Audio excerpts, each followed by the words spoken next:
करन मोर नैहर ग छूट दही जरऊ के पूत। तोहरे करन मोर नैहर ग छूट दही जरऊ के पूत।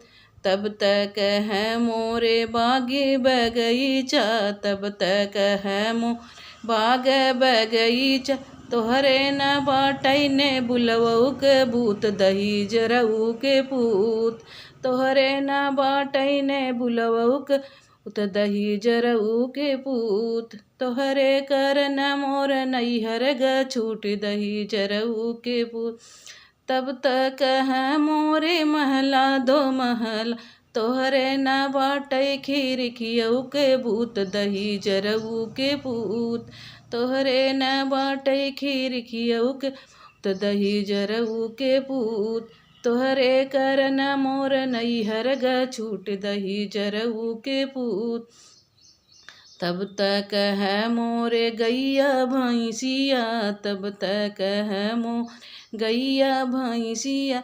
तोहरे न बाटई कुकुरवऊ के भूत दही जरऊ के पूत। तोहरे न बाटई कुकुरवऊ के दही जरऊ के पूत। तोहरे करन मोर नैहर ग छूट दही जरऊ के पूत। तब तक है तुम्हारे, तब तक है हमरे बेड़ा जसोफा, तो कह हमरे बेड़ा यसोफा। तोहरे न बाटई झिलंगवऊ के भूत दही जरऊ के पूत।